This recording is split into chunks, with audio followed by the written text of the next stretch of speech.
right, fifth graders, welcome to our first virtual math lesson. I hope you guys are doing absolutely well. Sorry that we've been apart for so long, but we're going to try to do some amazing things here. Please bear with me, both students and parents. This is my first time doing a recording and interacting with YouTube, and I hope the echo isn't too horrible. Hopefully, as we move forward, the videos will continue to get better and better and improve as I'm learning a few new skills. All right, so first things first, I need you to grab your packet.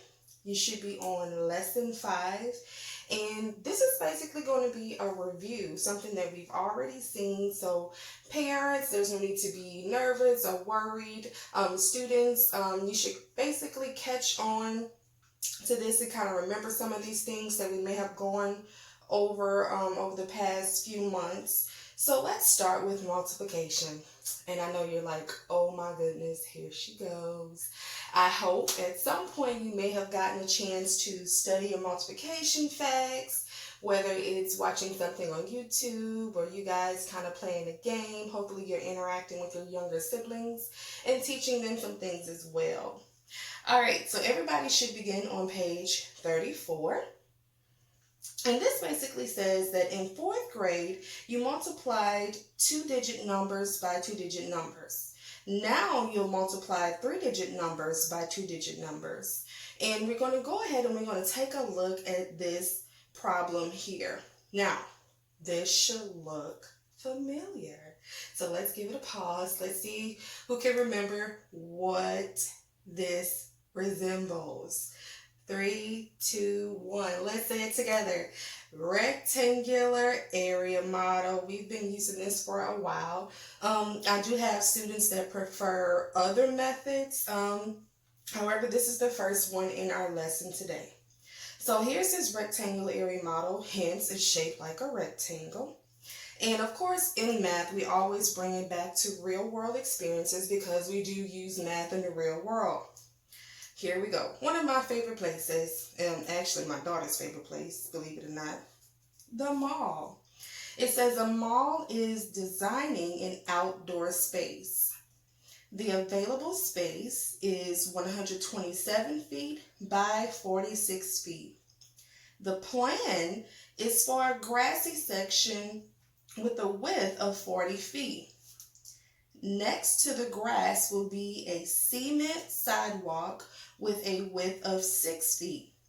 What is the area of the available space in square feet? Now, this resembles something, and I'm going to go with application problem. Ding, ding, ding, ding, ding.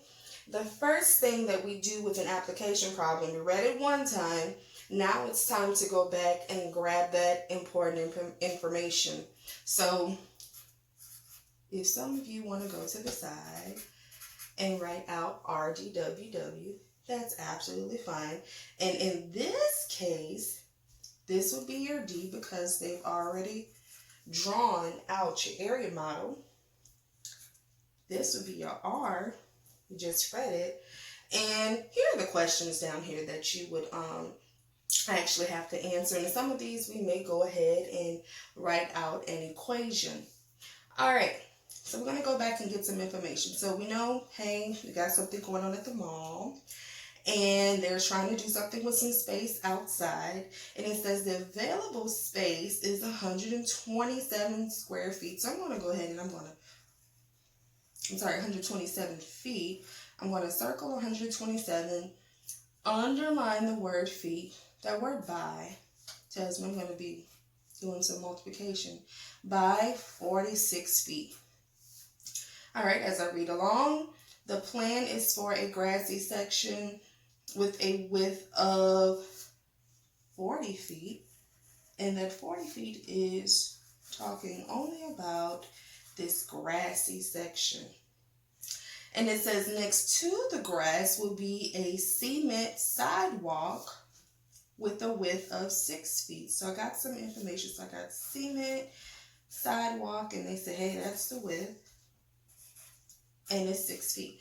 All right, I know that my copy and your copy is black and white, but if we're looking at it, and those of you who were not able to get your packets, please do go to Google Classroom and you can look at this packet within our Google Classroom. This section is entirely in green, and this little section, so the green part would represent the grass, and this section is actually a light gray color. All right, so up here, we'll notice that we have some numbers, and they're not exactly together. They've broken this aerial model down into pieces. All right, let's go to the first question. It says the area model above shows the length and width of each space. So we're going to go and we're going to grab some knowledge that we definitely learned in 4th grade, but we've also been working with in 5th grade.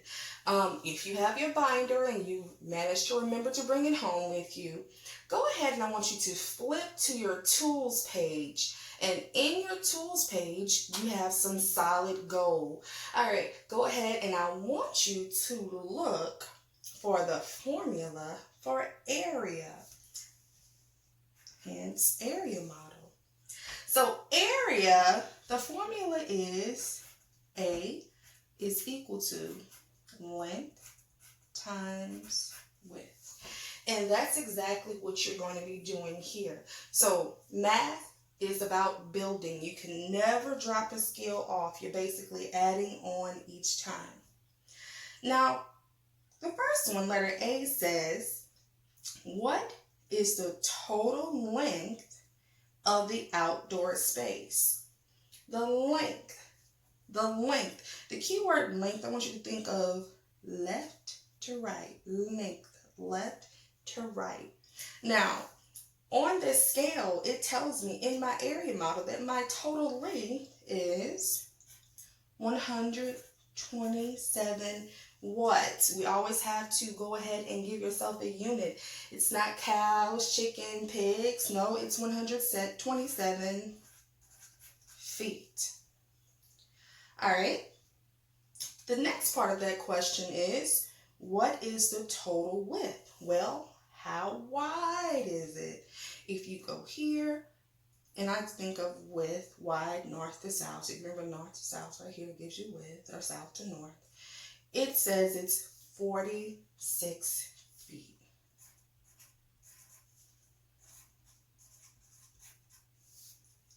Now, going to letter B.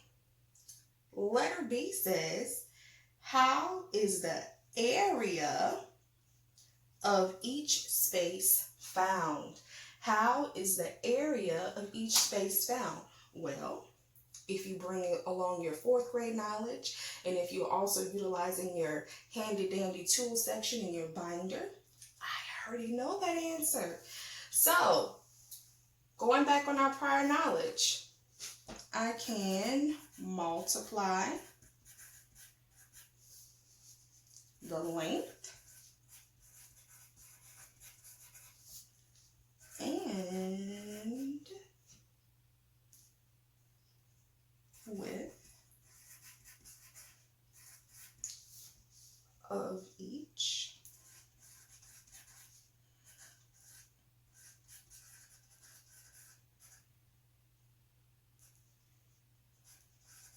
rectangular section, and I'm kind of running out of space, in the model.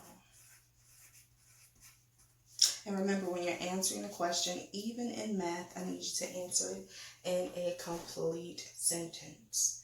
All right. Letter C. It says, how can you find the total area? How can you find the total area? So I don't want to know just about the grassy portion. I don't want to know just about the sidewalk portion. I want to know about the entire project that they are trying to build. All right, so how could I find the total. Oh, I like this word total because total kind of tells me a little something. As far as some math vocabulary, how can I find the total? Now, there's something that I get when I multiply these pieces together, because I've kind of broken this down. If I go back and I analyze this area model just a bit, if I look on this side, it has 46. But if I look on the left side, it has 40. And then it has 6 here. So it kind of partitioned this off right here. And if I go across the top, if I compare the top to the bottom has 127 feet. But if I look at the top, they have broken the top into smaller increments. I have from here to here, measures 100 feet. From here to here, it's an additional 20 feet. And from here to here, it's 7 feet. But if I add these pieces together, it still comes out to the exact same 127 feet. Now, for those of you who know I love my good tricks in math and keeping things kind of short and simple, if I were looking for the area of just this little rectangular piece, I would multiply 40 times 100. And those of you who know the zero trick, you should have your light bulbs going off. Ding, ding, ding, ding, ding, ding, ding. I see a ton of zeros. So I would take my 4, multiply it times my 1. 4 times 1 gives me 4. And I can go back and count my zeros. 1, 2, 3. So I should have 3 zeros behind the 4. And I would go back and count 1, 2, 3 spaces. And I will put my comma here. So this particular rectangular portion is 4,000 square feet. And you will go on and you would do it for each and every section. So for this portion right here, there's a question mark. It's 40 times the 20. I can still use my zero trick here. I know that 4 times 2 gives me 8. And I'm so sorry about my pencil being so light, gives me 8. And then how many zeros are there? There's a 0 here, and there's a 0 here. So this would actually be 800. Let's see if my marker is a little bit better. This would represent 800. And then my last piece right here, my 4 times my 7 would give me 28. And then I don't have a 0 here. However, I do have a 0 here. So that means I only have 1 0. Then I would take all of these numbers and add them together to get my partial product for just my grassy area. Now, gave you a little bit of insight, and you would do the exact same thing to find the partial products for the sidewalk as well. Now, how can you find how can you find the total of the area? Total also gives me an idea of adding. So what I would do is that I would add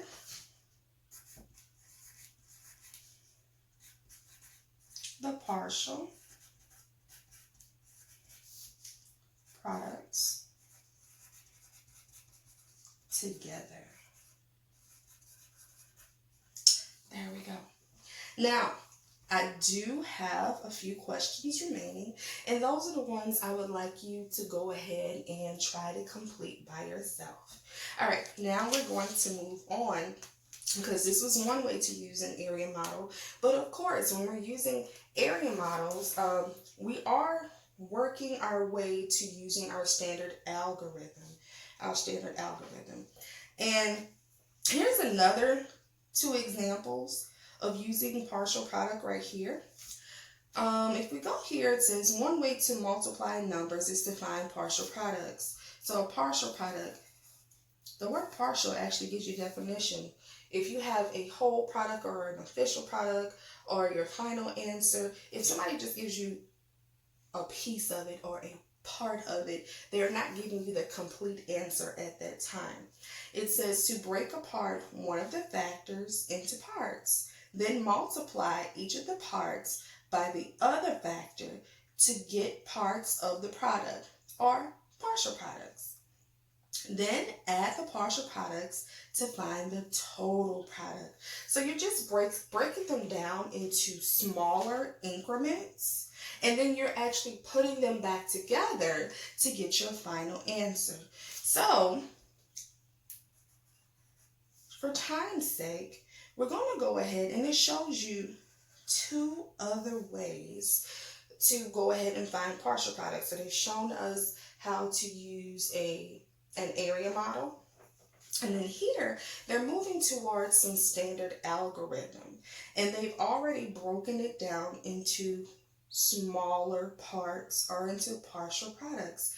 And here we have the same 127 times 46. So we're actually going to break apart the 46. If we go over here, we have 127 times 40. And then we also have 127 times 6. Now, using your standard algorithm, if I were to multiply 127 times 40, I would come out with 5,080. And if I multiplied 127 times 6, I would come out with 762. Each one of these are known as partial products. So I can't just choose the 5,080 and go, hey, Ms. Johnson, that's my answer. No, this would be completely wrong because you're missing the entire other half. You would then have to take both partial products and then find the sum of the two partial products. Now, I know my baby said, like, Ms. Johnson, do I really have to do all of these steps to find the answer? The answer is absolutely yes. You have to do that to get the correct answer. Now, if I were to relate this to some real world, if you would go to work and you would work your full shift at work and they decided to pay you for only a part of your shift instead of your entire shift, some of you will be absolutely upset. I know that you understand money more than anything, so I always try to relate this back to your paychecks. All right. And moving forward with this one, it does the exact same thing, except instead of breaking these two problems apart and giving yourself two separate problems, they like to give you your partial products, and it's basically working vertically. You're still multiplying 127 times 46. However, you're dealing with each one of them individually, and you still come out with your partial products, and you're still going to find out your area for your sidewalk, and you're going to find out your area for your grass, and then you're going to go ahead and add those two partial products together and still get your total area of 5,842. Now, here's a question. We're going to reflect back upon this because we've actually discussed 3 ways in which you could use your partial products. It says, how is multiplying by a 3-digit number similar to multiplying by a 2-digit number? How are they similar? Basically, you follow the same procedure for both by adding the partial products together. You cannot leave that other half out. You will not have the correct answer and find the full product in that manner. All right. And I'm going to move a little bit further for the sake of time. And we're actually going to go and move on to page 38. Go ahead and move to 38. Now, does that eliminate the previous pages? No, I want you to go ahead and I want you to read over those. And we're actually going to address those when we meet virtually in our classroom in a few days. So let's look at page 38. Page 38 brings to you another very short word problem. And as you can see, if you were to glance down, they've moved all the way into standard algorithm. So follow along as I read. There are 366 days in a leap year and 24 hours in a day. How many hours are in a leap year? Well, that's our timer, but we're going to keep going to go ahead and finish up our lesson.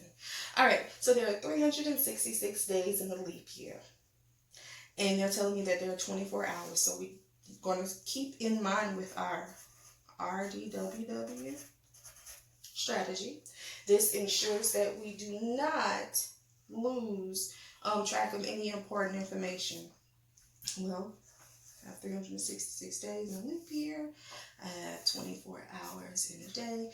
And my question says, how many hours are there in the leap year? Now let's look and see how they solved this problem. Well, I have 366 days times the 24 hours in each day. Now, parents, I do have a little story with each problem that we solve to try to get the kids to remember to use the proper steps. Now, the way in which I tell them is that once we've used one number, that number gets to retire. Yes, we do talk about retirement early in elementary school, and then we do also discuss 401k. So if they ever ask you about your 401k, please do not get them too bad. And they're not trying to be nosy, they're just trying to learn how to use math in the real world. All right, so let's look at this problem right here. Those of you who may still be working on mastering all of your facts, feel free at this point to pull out your multiplication fact sheet, whether it's one that you made at home or one that I have given to you at school. So you can pause the video at this time if you would like to grab your multiplication fact sheet, because while we're out for this pandemic, this is the time when you can kind of master those facts before we all move on to the 6th grade.